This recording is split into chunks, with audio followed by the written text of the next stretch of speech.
ফের এসআইআর শুনানিতে হয়রানির অভিযোগ। শুনানিতে হাজিরা দেওয়ার পরও ফের তলব করা হয়েছে, এমনই অভিযোগ দেগঙ্গার 2 নম্বর পঞ্চায়েতের বাসিন্দা পার্বতী চক্রবর্তী।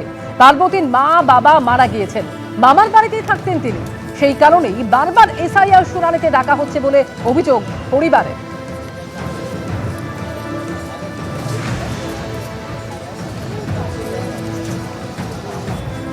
ডকুমেন্টস দিতে হবে বাবা মার। তা বাবা মার আমরা তো মামার বাড়ির মানুষ, তা বাবা মার ডকুমেন্টস আমরা কি করে দেবো? তা বলছে না দিলে হবে না। তা আমি বলছে তাহলে আজকে যাও, আজকে গেলে হয়ে যেতে পারে। তাই জন্য আমরা এসেছি। তো হয়রানি তো খুব হতে হচ্ছে।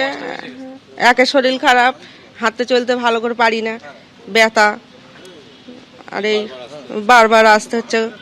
ওয়াইফের যখন 5 বছর বয়স তখন ওর বাবা মা মারা যায়, তাদের কোনো রিসানি নেই, তাদের কোনো মৃত্যুর সার্টিফিকেট টিকেট কিছুই নেই। এখনও এই এসআইআরে ওর নামের করতে হবে, সম্পর্ক দিতে হবে।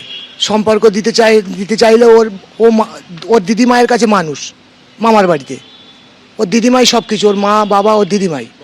2002 সালের দিদিমার ভোটার লিস্টে যে এটা চেয়েছে সেটা আমি দিয়েছি এতে। তাও হ্যাঁ, তাও আর শুনানিতে চাইলো, বলছে বলে একবার এইটা নিয়ে 2বার।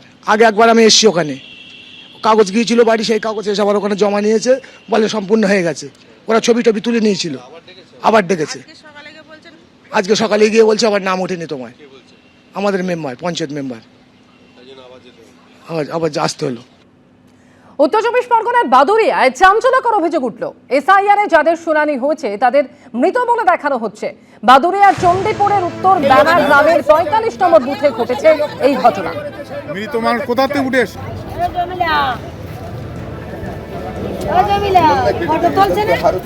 কালো হাত ভেঙে দাও, পুড়িয়ে দাও,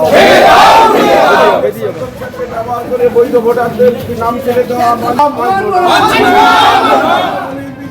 কালো হাত ভেঙে দাও।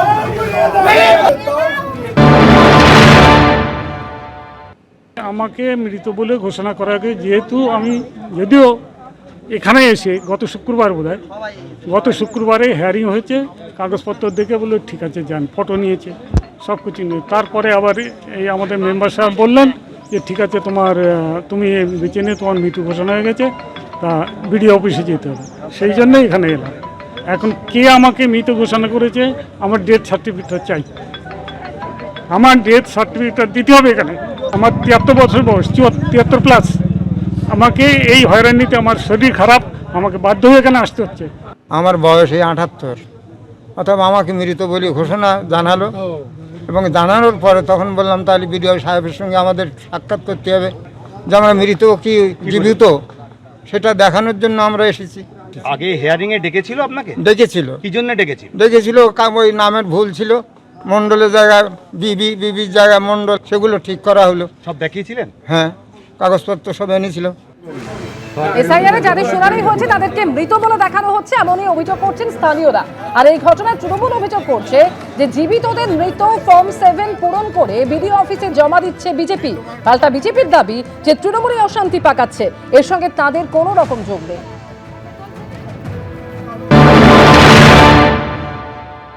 আমরা জানতে পারলাম আমাদের উত্তর বেনা, চণ্ডীপুর গ্রাম পঞ্চায়েত উত্তর বেনা বুথ নম্বর 45, ওখানে 33 জন ভোটারের নামে ফর্ম 7 জমা করেছে বিজেপির মণ্ডল সভাপতি দীপক মণ্ডল। অথচ তারা প্রত্যেকেই জীবিত ব্যক্তি, তাদেরকে মৃত দেখানো হচ্ছে, আর 12 জনকে ডবলিং দেখানো হচ্ছে যে তারা 2-3 জায়গায় ভোটার। এই মর্মে টোটাল বুথের লোকজন সবাই এসেছিল, যে তারা সশরীরে বিডিও সাহেবের সামনে এসেছিল যে তারা জীবিত কি মৃত তার প্রমাণ করতে। কি বললেন বিডিও? বিডিও সাহেব বিষয়টা তদন্ত করে দেখছে এবং আশ্বস্ত করলেও আমাদের যে ফর্ম 7 জমা দিয়েছে তার এগেনস্টে যে তদন্ত করার দরকার, তারা জীবিত কি মৃত সেগুলো বিএলও বাড়ি বাড়ি যেয়ে দেখবে। সারা পশ্চিমবঙ্গ জুড়ে এসআইআরের ফলে টিএমসির একটা বিরাট ভোট ব্যাংক লস হচ্ছে। আর এইটা আমরা যে অনুপ্রবেশকারী আছে বলতাম, যাদেরকে ভোটের মেশিনারি হিসেবে তৃণমূল কাজে লাগায়, সেটা প্রমাণ হয়ে যাচ্ছে। এখন ইচ্ছাকৃতভাবে এই কিছু ভুলভাল দেখিয়ে সেটা নিয়ে সারা পশ্চিমবঙ্গ জুড়ে একটা উত্তেজনার সৃষ্টি করা হচ্ছে। ইচ্ছাকৃতভাবে নাম ভুল করে দেওয়া হয়েছে, সেই নিয়ে একটা উত্তেজনা সৃষ্টি করে বিজেপির উপরে একটা আক্রোশ চালানোর চেষ্টা করা হচ্ছে। তাহলে এটা একদম গুজব রটিয়ে বিজেপি কর্মীদের উপরে একটা হামলা চালানোর পরিবেশ সৃষ্টি করছে।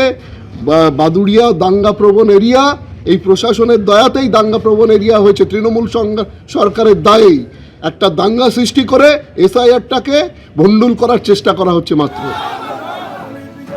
অর্থাৎ এই ঘটনা তৃণমূল এবং বিজেপির অভিযোগ এবং পাল্টা অভিযোগ রয়েছে। তবে বাদুড়িয়ার ভিডিও পার্থ হাজরা তিনি বলেছেন যে অভিযোগ খতিয়ে দেখা হচ্ছে।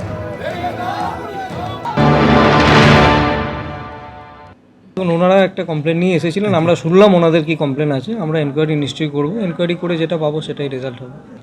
ওনাদের বক্তব্য, ওনাদের নামে কমপ্লেন পড়েছে, সেই কমপ্লেনটা খতিয়ে দেখা হবে। কমপ্লেন ওই ভোটার লিস্ট নিয়ে, ভোটার লিস্টে নাম কাটা নিয়ে একটা কমপ্লেন পড়েছে এবং সেটা নিয়ে আমরা খতিয়ে দেখছি কি আছে দেখে আমরা।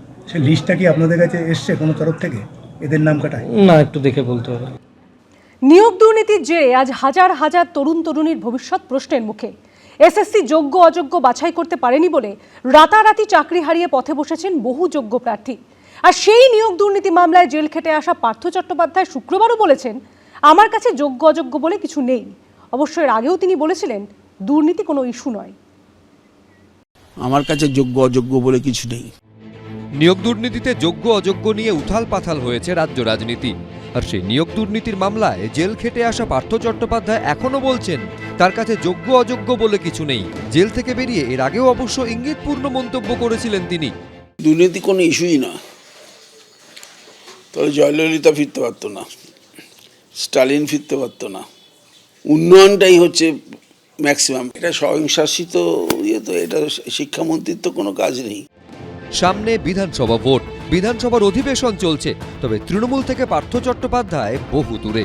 এই প্রেক্ষিতে ইঙ্গিতপূর্ণ মন্তব্য শোনা গেছে তার মুখে। যে দলে এসেছিলাম সে দলটার তখনও একজন এমপি আর গুটি কয়েক এমএলএ নিয়েই ছিল। দলের অবস্থান জানি না, যেটা আপনি জানেন। আমি তো জানি না অবস্থান। আপনার সম্পর্ক? আমার সম্পর্ক। তৃণমূলের শুরুর দিকের সদস্য পার্থ চট্টোপাধ্যায়, সেখান থেকে বিরাট দুর্নীতিতে অভিযুক্ত, জেলে থাকা। এই পরিণতির জন্য কে দায়ী মনে হয়? আমি নিজে, আমার আনুগত্যই আমার পতনের দায়ী। তাৎপর্যপূর্ণভাবে পার্থ চট্টোপাধ্যায়ের মুখে শোনা গেছে ব্রুটাসের কথা। কষ্ট হয়েছে এই ভেবেই যে ব্রুটাস তুমিও। ব্রুটাসটা কে সেটাই খুঁজে বের করবো। এখনো খুঁজে বের করতে হবে, জানেন না? সঠিক না জেনে তীর মারতে নেই। অর্জুন কি সেই তীর মেরেছিল কর্ণকে যতক্ষণ কৃষ্ণ না বলেছিল মারো? 2021 সালের বিধানসভা ভোটের পরের বছরই নিয়োগ দুর্নীতিতে গ্রেফতার হন পার্থ চট্টোপাধ্যায়। এবার সামনে আর এক বিধানসভা ভোট, কিন্তু পার্থ চট্টোপাধ্যায়ের ভবিষ্যৎ কি? কৃষ্ণেন্দু অধিকারী, এবিপি আনন্দ। এবিপি আনন্দ, এগিয়ে থাকে, এগিয়ে রাখে।